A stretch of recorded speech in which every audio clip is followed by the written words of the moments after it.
Assalamualaikum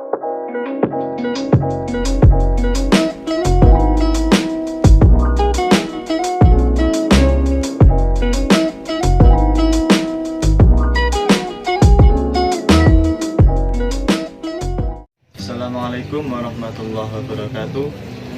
Halo teman-teman matematika, balik lagi nih sama Himatika Unhas di acara bis kita, yaitu Bincang Asik seputar matematika.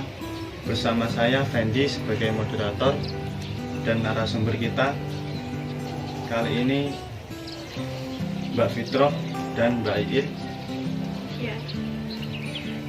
dari pengurus Himatika Unhas tahun kemarin, dengan tema anak matematika berorganisasi, emang bisa?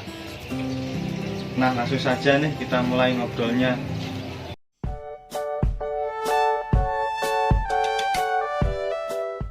Untuk Mbak Fitroh sendiri, gimana sih awal Mbak Fitroh memutuskan untuk mulai mengikuti organisasi? Nah, sebelum mengikuti organisasi, apakah ada kendala yang harus dipertimbangkan terlebih dahulu? Kalau ada, kira-kira apa ya Mbak kendalanya? Awal pertama memutuskan untuk ikut organisasi. Jadi sebenarnya awal mulanya saya sendiri itu pengen punya pengalaman yang berbeda. Kalau kita di bangku perkuliahan kan kita berarti pengalamannya ya kalau nggak ikut perkuliahan, pelajaran gitu kan, nah gitu-gitu terus. Nah makanya saya pengen cari pengalaman yang baru nih, yang sekiranya itu bisa berkontribusi di sosial.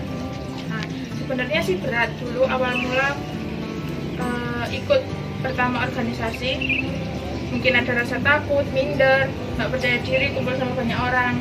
Nah tapi di situ saya motivasi diri sendiri lah. Kalau nggak sekarang kapan lagi gitu. Padahal kan organisasi itu sebenarnya penting banget, ya kan? Penting banget saat kita udah benar-benar terjun ke masyarakat gitu. Nah kalau kendalanya yang dipertimbangkan, mungkin pertama dulu itu tentang membagi waktu antara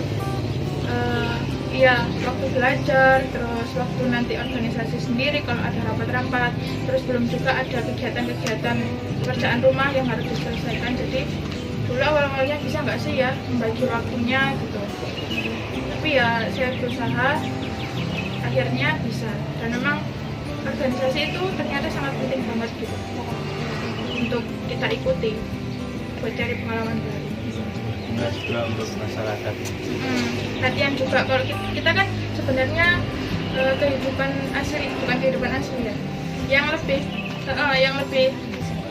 banyak kan kita nanti terjun di masyarakat langsung. Nah, hal itu ya sosial. Kita nggak bisa dapatkan di pas waktu pelajaran perkuliahan aja kan.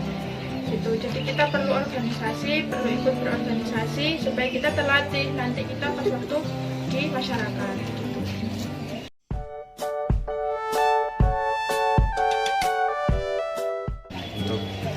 Sendiri, kebanyakan yang dialami saat masuk lingkungan baru dan mau ikut suatu kegiatan, pasti ada hal yang membuat ragu. Takut tidak bisa mengikuti kegiatan dengan baik, takut bila pekerjaannya tidak maksimal, dan lain-lain.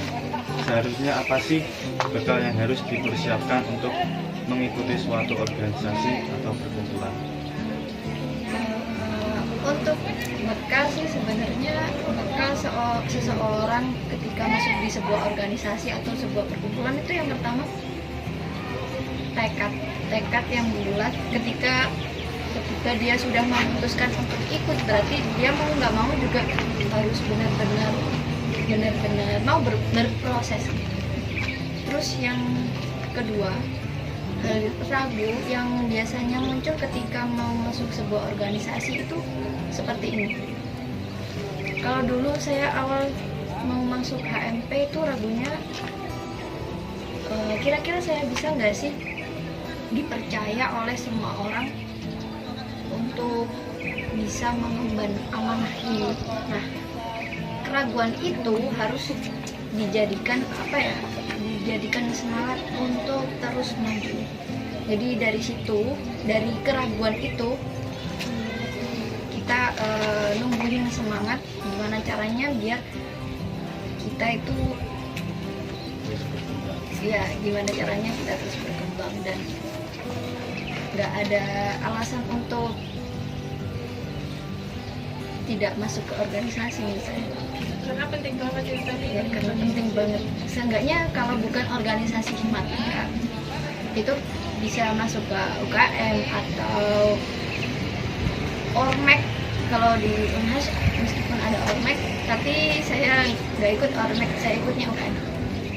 Kalau nggak ikut Ormawa ya ikut UKM, kalau nggak UKM ya ikut Ormek. Kalau nggak Ormek ya seenggaknya ketika mereka ngadain acara kita itu ikut berpartisipasi, itu minimal kita berpartisipasi di situ gitu. Nah, kalau kita ikut berpartisipasi dalam sebuah acara yang diadakan oleh mereka, seenggaknya itu kita tahu gimana sih cara mereka bekerja, gimana sih cara mereka berkoordinasi. Nah, di situ kita belajar. Jadi dimanapun kita berada itu kita terus belajar berorganisasi, meskipun kita benar-benar enggak secara struktural itu kita nggak masuk ke dalam situ, tapi pada dasarnya kehidupan itu organisasi.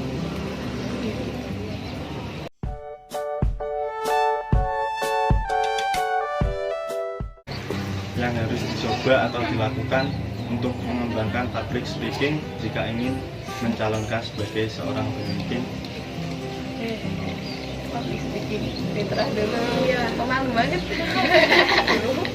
Ya. Emang sih kalau jadi pemimpin itu public speakingnya juga harus dilatih, juga harus bagus lah ya.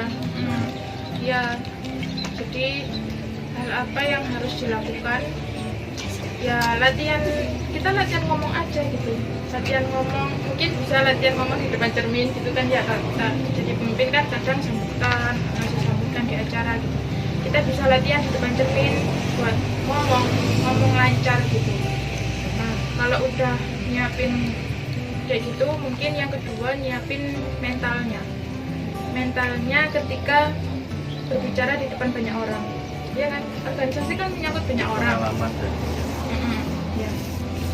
Kita siapin mental buat bicara di depan banyak orang. Pasti nih kalau belum pernah kan terus gugup gitu kan ya, bingung apa yang mau diomongin. Makanya latihan dulu banyak ngomong di depan cermin gitu misalkan, nggak apa-apa meskipun dilihat agak gimana gitu kan. Tapi nggak apa-apa, itu latihan. Nanti juga lama-lama kebiasa buat ngomong lancar, ngomong ya selayaknya kita jadi seorang pemimpin kalau pas lagi ngasih sambutan gitu. Terus juga itu tadi mentalnya, ketika kita ngomong di depan banyak orang kita harus percaya diri, percaya kita sampaikan apa yang kita bisa. Intinya ya latihan ngomong yang banyak, terus ikut mungkin ada kayak kegiatan-kegiatan buat ngelatih public speaking, mengasah public speaking juga bisa diikuti. Di Unhas ini kan ada public speaking dulu itu. Sekarang nggak tahu masih jalan atau belum jalan, itu bisa buat jalan kita mempersiapkan public speaking kita sebagai seorang pemimpin.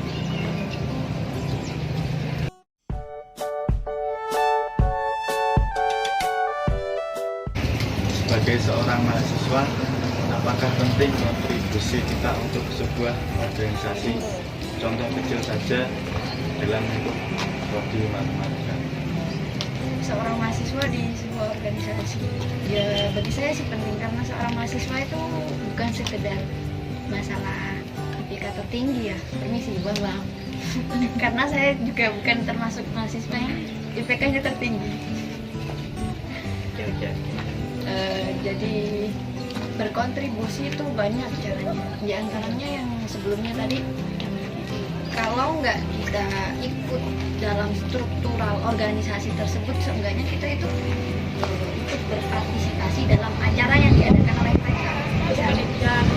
Ya, seenggaknya kalau nggak jadi panitianya, seenggaknya dia jadi pesertanya lah. Jadi peserta dari webinar yang diadain sama BEM misalnya. terus yang diadain himatika, yang diadain organisasi apapun yang sekiranya kita butuh ilmu yang mereka adakan. Seenggaknya itu minimal, paling minimal itu ikut acara yang diadakan. Kalau itu bisa dia lakukan untuk naik jabatan itu misalnya ikut ke dalam kepanitiaan. Kalau udah masuk ke panitiaan, coba deh masuk ke dalam organisasinya, misalnya himatika, masuk ke himatika, jadi pengurus, ya, jadi pengurus. Kalau kita rasa bahwa kita mampu untuk maju terus dan bisa percaya diri dengan diri sendiri bahwa kita bisa maju ke tahap selanjutnya, kita lanjut ke tingkatan yang lebih tinggi, entah di DPW, terus di BEM, ya, terus barangkali setelah jadi HMP, terus jadi BEM VIP, setelah itu nyalon jadi presma, kan ya itu nggak mustahil sih. Jadi tahapan seorang pemimpin itu semuanya itu dari bawah, nggak ada yang loncat langsung jadi presiden, nggak mungkin. Pasti dia itu punya masa lalu dia ketika berproses di sebuah organisasi. Minimal itulah kalau seorang mahasiswa, karena seorang mahasiswa yang cuman berkutat pada materi pelajaran, kapan dia bisa merealisasikan kalau enggak dia terjun ke sebuah organisasi atau ke masyarakat, kalau enggak organisasi ke masyarakat. Di awal kan saya sudah bilang bahwa kehidupan itu seperti organisasi gitu. Jadi mau nggak mau ya minimal organisasi lah, ikut organisasi. Ya penting banget ya. Mungkin kita sekarang belum merasakan buah dari ikut organisasi sih, cuman di luar sana nanti ya setelah lulus kita juga nggak tahu, setelah lulus kita meskipun kita jurusan pendidikan matematika itu belum tentu kita keluar nanti jadi guru, belum tentu kita nanti jadi dosen, kan masih ada proses untuk menuju ke sana. Nah, prosesnya itu kalau nggak ada pengalaman di organisasi, kita bakalan shock dengan keadaan di luar. Jadi intinya organisasi itu buat Melatih ya apa ya? awal coba Coba. dari pengalaman lain. Setelah dari kampus kalian juga bisa ikut organisasi sosial lainnya. Jadi organisasi juga cuma di kampus.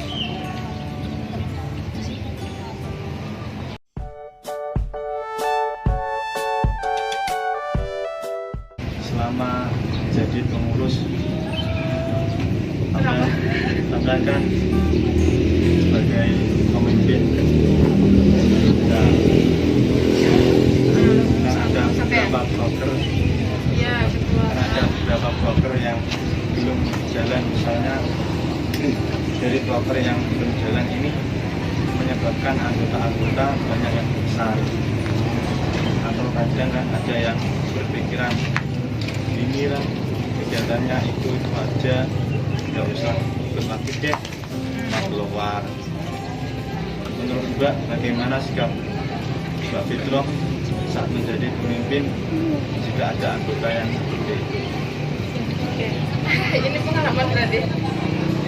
Kalau tahun kemarin ya memang saya kemarin sebagai ketua dari matematika UNS periode kemarin ya memang ada beberapa proker yang belum jalan gitu kan, karena ya lumayan, karena kan kondisinya juga kemarin masih berat banget gitu kan, pandemi, jadinya masih ada beberapa proker yang belum jalan.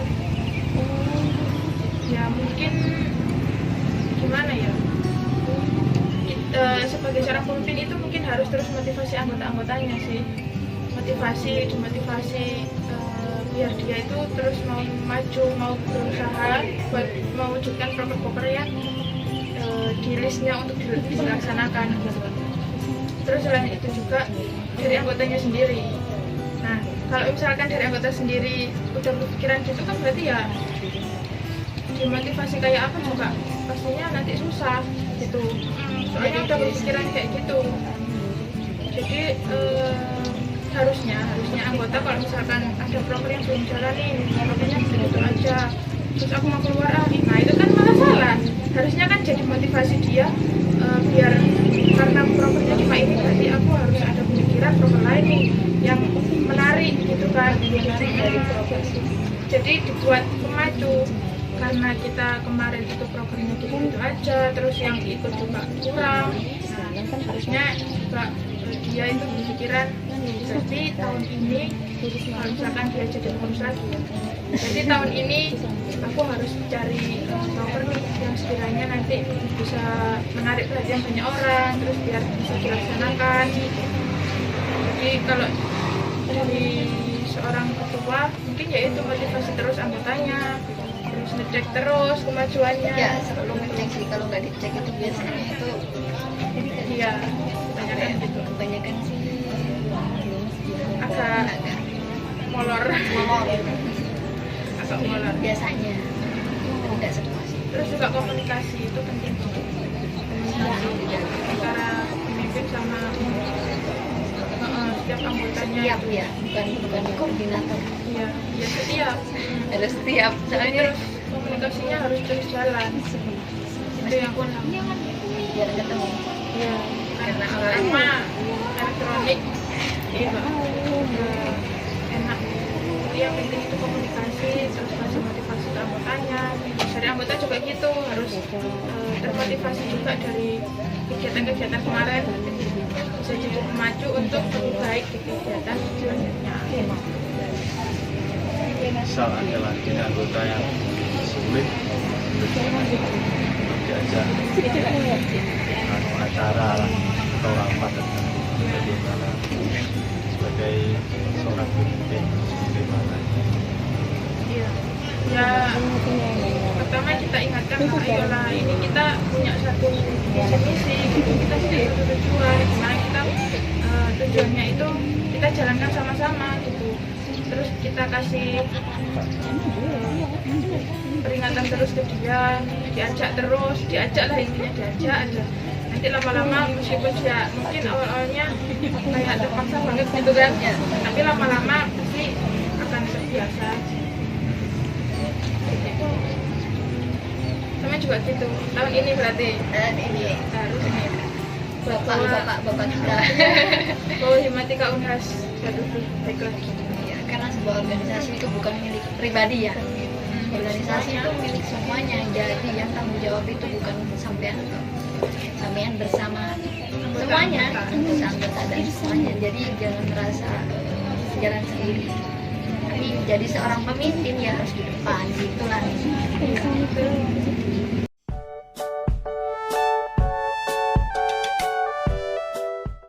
Menurut Mbak, sering dijudge atau sering dibilang bahwa anak eksak terutama anak matematika itu kupu-kupu kalau di kampus, Ya. jarang berorganisasi. Selain sikap masing-masing mahasiswa itu sendiri yang pendiam, apa yang menyebabkan munculnya stereotip bahwa anak matematika itu kupu-kupu dan hanya fokus pada akademik saja? Kalau yang menjadi seperti itu sih udah kaget juga sih, karena di wilayah sendiri kita ya, kenyataannya emang seperti itu. Anak matematika itu memang di lingkungan kita ya, di lingkungan kita itu anak matematika fokusnya fokus ke tujuan dia itu akademiknya harus bagus, terus materi harus dipahami, terus misal ada permasalahan matematika ya dia harus bisa memecahkannya secara matematis. Nah, tapi di balik pendiamnya itu seharusnya anak matematika itu bisa merealisasikan otak matematika dia, otak matematika saya. Seperti kan saya anak matematika, otak matematika saya untuk kehidupan. Jadi percuma, bagi saya percuma kalau materi yang kita pelajari cuma masuk di otak dan masuk dan digunakan untuk memecahkan permasalahan yang ada di soal, dan itu tidak diterapkan di kehidupan. Itu percuma bagi saya. Jadi kalau orang bilang anak matematika pendiam, ya anak matematika itu pendiam kebanyakan. Iya. Sosialnya kurang. Sosialnya kurang. Banyak anak matematika yang lebih suka menyendiri, menyelesaikan masalahnya sendiri. Jadi kalau ada masalah itu diselesaikan sendiri, nggak minta tolong ke temannya, itu juga seperti itu. Jadi ketika berorganisasi mau nggak mau ya harus musyawarah kan. Tapi anak matematika kan sudah terbiasa dengan dirinya menyelesaikan sendiri. Di organisasi mereka mau tidak mau harus belajar bermusyawarah untuk melupakan. Kalau anak matematika itu cenderung menyelesaikan sendiri ya, bukan bekerja sama. Jadi itu sebenarnya kita buktikan aja kepada mereka, kepada yang menjadi seperti itu, bahwa kita nggak seperti itu. Kita bisa seperti orang-orang yang sosialnya bagus yang kita buktikan aja. Nggak perlu menimpali jadi seperti itu. Aku nggak seperti itu, nggak perlu sih. Kitanya aja memperbaiki diri, gimana caranya otak matematika kita ini bisa terrealisasikan ke kehidupan dalam berorganisasi. Tapi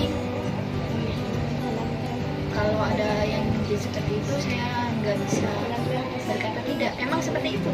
Iya, nyatanya kayak gitu. Emang Anak seperti matematika kurang sosialnya, kurang ikut organisasi. Iya, emang seperti itu. Mungkin pikirannya ngerjain soal aja udah pusing gitu, apalagi nanti kita Apalagi ikut sosial, menyita waktu juga gitu. Jadi kita nggak perlu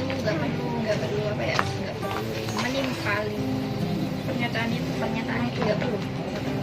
Yang penting kita itu membuktikan bahwa kita tidak seperti itu. Membuktikan itu bukan dengan omongan, dengan perbuatan kita. mungkin mereka belum kepikiran kalau misalkan organisasi itu penting gitu. Nah kan setelah kita kuliah, kita keluar, itu yang terpenting pengalaman kita di organisasi sebenarnya. Mungkin mereka belum berpikiran seperti itu atau gimana ya. Tapi emang pernyataan itu benar sih. Kita sering dijudge kalau anak matematika itu pendiam, terus jarang ikut organisasi gitu kan. Tapi ya seenggaknya kita yang udah Yang emang anak matematika dan terus yang udah sadar organisasi, ya kita lakukan aja yang terbaik. Kita coba ajak terus teman-teman yang masih seperti itu. Kita ajak terus buat ayolah ikut organisasi, ayolah seru loh kayak gitu. Jadi insya Allah suatu saat pasti akan rame lah anak matematika yang ikut organisasi. Amin. Tapi bukan menimpali. Aku nggak seperti itu, bukan itu. Kita menimpalinya dengan cara kita sendiri, yaitu bertindak. Kita buktikan intinya kalau anak matematika nggak hanya fokus ke matematika, kita juga bisa organisasi. Karena orang itu kan macam-macam, bukan hanya satu jenis. Tapi memang kebanyakan. Oke lah. Misalnya ada tanggapan dari masyarakat, ilmu matematika itu dalam kehidupan sehari-hari seperti apa? Apakah berguna gitu? Banyak yang bilang. Iya. Banyak ya berguna lah. Kita belajar matematika pasti berguna buat kehidupan sehari-hari. Kayak misalkan nggak mungkin nggak berguna. Kayak misalkan kita contoh lah ya di organisasi langsung, kita pasti ada anggaran dana. Kita membuat suatu kegiatan kan pasti ada anggaran dananya nih, pemasukannya, pengeluarannya. Nah itu kan hitung-hitungan termasuk. Kan kita perlu juga matematika gitu kan. Jadi sangat berguna di kehidupan sehari-hari, terutama organisasi juga. Di kehidupan sehari-hari yang lain. Kalau misalkan kita jual beli, ya kita terapkan matematika, kita habisnya berapa, kita ngasih uang berapa, kembalinya berapa gitu kan. Kalau secara sederhananya penting banget sih. Meskipun matematika itu nggak seputar angka aja. Iya.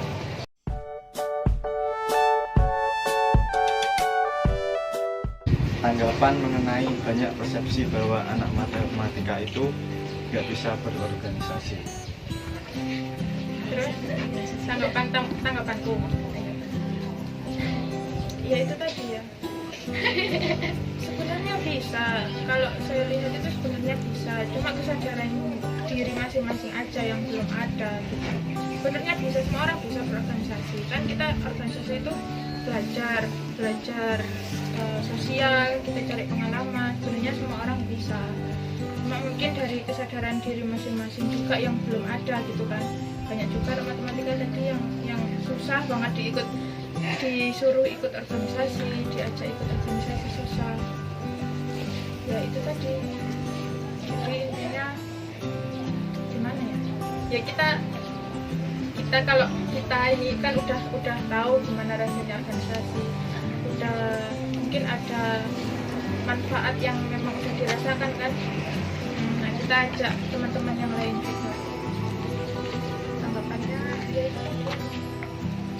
bisa loh sebenarnya.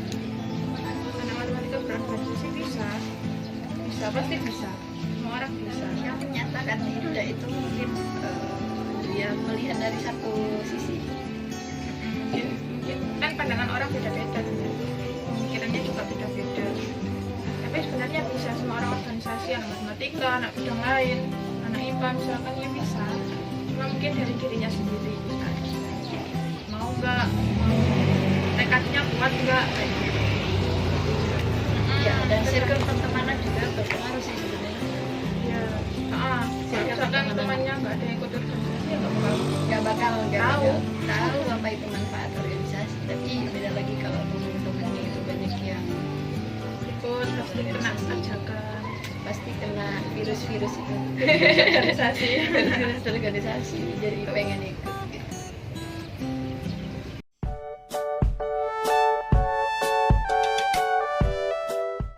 Anak matematika itu saat berorganisasi seperti apa sih? Anak matematika ketika berorganisasi. Anak matematika ketika berorganisasi. Kalau menurut saya sih, menurut saya itu seenggaknya kalau biasanya anak matematika menyelesaikan permasalahan di soal, hanya di soal. Ketika organisasi otomatis kan dia harus menyelesaikan permasalahan yang ada dalam organisasi tersebut. Misalnya saya menjadi pemimpin, kemarin saya bukan pemimpin ya, wakil dari pemimpin. Wakil dari pemimpin apa ya, orang kedua dari matematika, tadi kan. Kita berpikir aja gini, dalam matematika itu ya, dalam matematika ketika ada sebuah pecahan yang penyebutnya berbeda, kita kan harus menyelesaikannya dengan cara menyamakan penyebutnya terlebih dahulu ya, terus kemudian baru kita aplikasikan dan kita selesaikan. Sama aja kayak di kehidupan nyata di sebuah organisasi itu, kita harus tahu permasalahan itu persepsinya dari mana, karena masing-masing anggota, masing-masing mahasiswa, masing-masing orang itu punya persepsi berbeda-beda.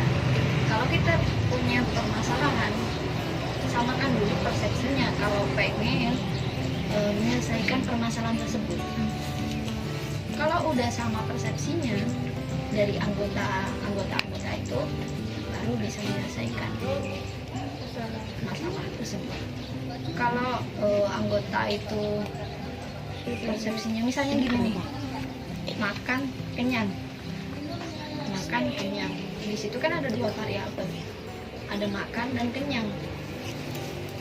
Tapi kalau nggak disamakan dulu persepsinya, makan apa nggak jelas itu, entah makan cemilan, nasi atau makan apa, itu kan belum berarti bisa kenyang. Ada beberapa orang yang mengatakan bahwa saya makan nanti akan kenyang. Makan apa dulu gitu kan? Kalau makan cemilan kan belum tentu kenyang. Jadi makan kacang ya belum tentu kenyang gitu. Jadi dari dua variabel yang ada itu kita samakan dulu persepsinya, persepsi dari masing-masing anggota, baru bisa menyelesaikan permasalahan yang ada gitu. Ya balik lagi sih, Betul lagi. dari Ilmu matematika sebenarnya diterapkan di masyarakat, di organisasi itu bisa kayak itu tadi contohnya. Kalau di matematika ada pecahan dengan penyebutnya beda nih, kita kan harus samakan dulu penyebutnya. Nah, kalau di Penyebut organisasi itu sama. disamakan persepsinya. Kalau di organisasi sama, misalkan pemikirannya ini kayak gini, terus yang satunya kayak gini. Nah, kita samakan dulu persepsinya mereka itu, disamakan dulu, baru kita nanti bisa melanjutkan menyelesaikan masalah. Kalau misalkan itu suatu masalah, atau kalau kita mau mengadakan suatu event gitu, ya nanti bisa kita lanjutkan buat ada eventnya. Bisa kita terapkan sih ilmu matematika ke organisasi. Kalau kita nggak menyamakan terlebih dahulu persepsinya, ya kita nggak bakalan dapat apa yang dikatakan sebuah mufakat. Kalau di organisasi kan musyawarah butuh mufakat. Kalau di matematika nggak butuh itu, tapi butuh kesepakatan ya. Meskipun matematika banyak orang yang bilang matematika itu ilmu pasti, tapi kan menurut kita sama-sama matematika ya, matematika itu bukan ilmu pasti sih, tapi matematika itu ilmu kesepakatan, sama kesepakatan seperti terus lagi misalnya orang bilang 1 ditambah 1 itu sama dengan 2. Itu kalau bilangan yang digunakan itu 0 sampai 9. Beda lagi kalau nanti yang digunakan itu bilangan biner, 1 tambah 1 itu belum tentu 2. Jadi di situ itu kita samakan dulu persepsinya gitu sih. Kalau saya bilang 1 tambah 1 2, Fitra bisa aja nggak setuju dengan perkataan saya, karena persepsinya dia 1 tambah 1 itu belum tentu 2, bisa aja 0, bisa aja 0 operasinya. ya.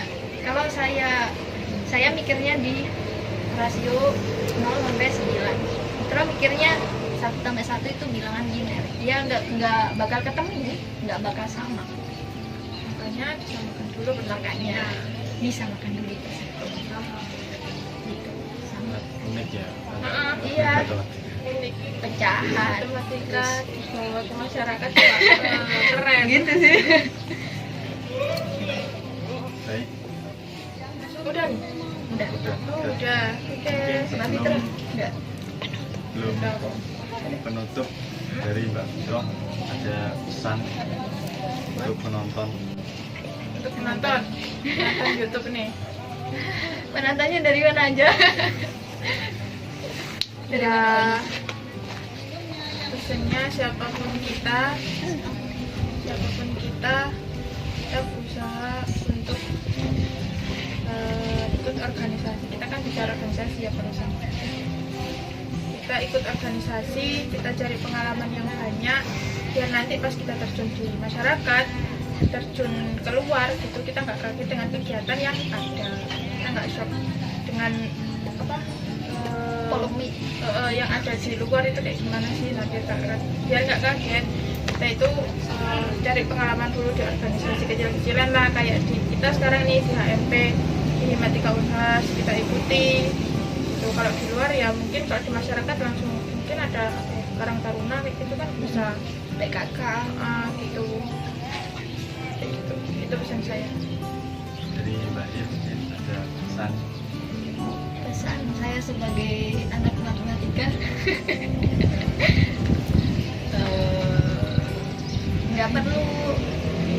nggak perlu dengerin apa yang orang lain omongkan tentang baik buruknya kita. Yang penting kita itu tetap maju.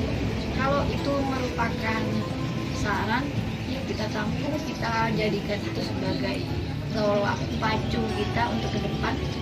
Tapi kalau itu perkataan dari banyak orang itu seperti menghalangi jalan kita, ya kita sebisa mungkin Nggak usah didengerin. nggak usah didengerin. Ya udah, biar Omongannya yang nggak membangun nggak usah nggak usah didengerin. Sangat menarik ya. Ya. Semoga perbincangan kita hari ini bisa bermanfaat untuk penonton Dan kita semua. dan kita semua. Amin.